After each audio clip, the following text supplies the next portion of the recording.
Well, earlier I spoke to the Justice Minister, Dominic Raab, a leading Brexiteer at the referendum, and I put to him that some in favour of a hard Brexit, like Nigel Farage, are calling this deal a capitulation and a humiliation, caving in on the key points.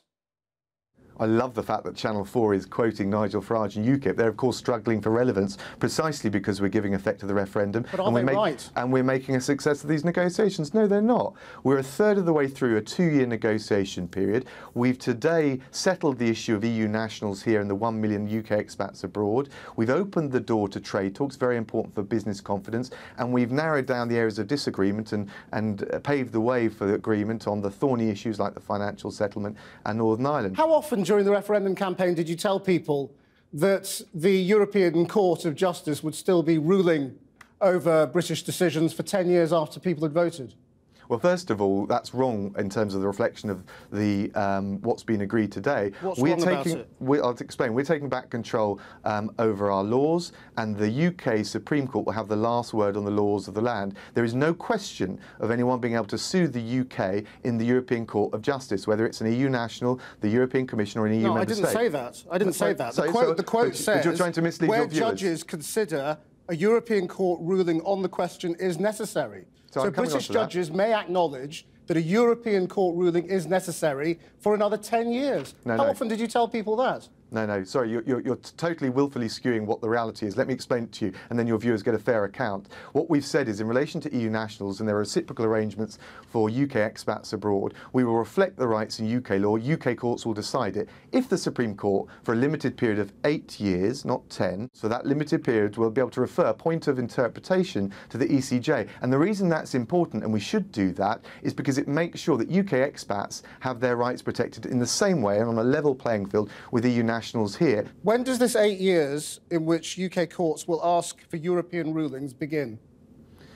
Well, it would be from the point of exit, I'm assuming. I'd need to check that, but it's from the point of exit. So that's March 2019?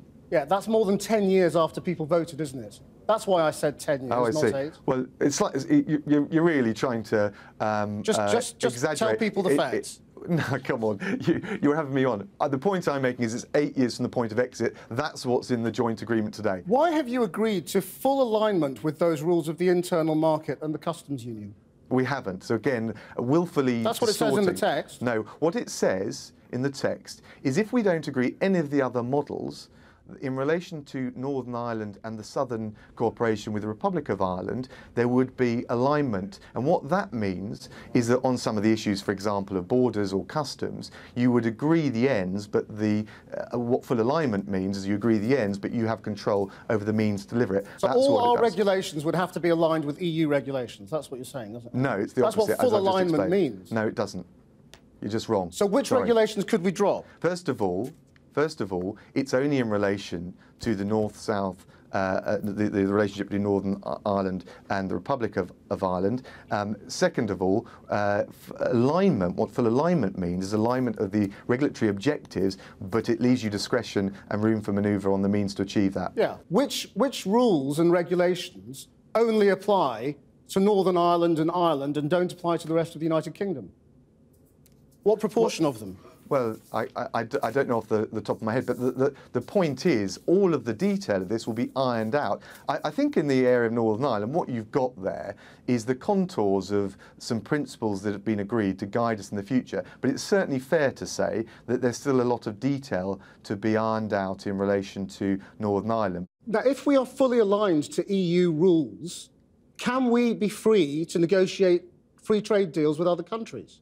For example, if we wanted to do a free trade deal with America, where they have their chlorine-washed chicken, how could we do that free trade deal when the European rules that we would have to be fully aligned with, according to your commitment, prohibit that?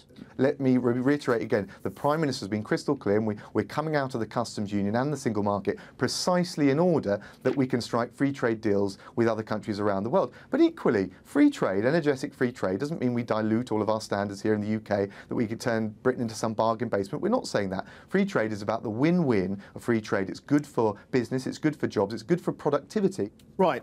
Do you think, going back over what you said, before the referendum, if instead of a bus promising £350 million for the NHS every week, you'd said it's going to cost £35 to £39 billion, the European Court will still be making rulings for 10 years after you've voted.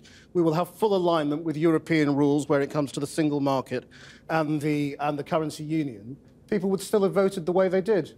What you just said is a load of nonsense, so it's totally irrelevant. Well, it's all out of your document, so if it's nonsense, it's your document. No, it's your willful skewing of what we've agreed today and your willful inability to accept that we've actually made a really positive step forward for the whole country. But nice try.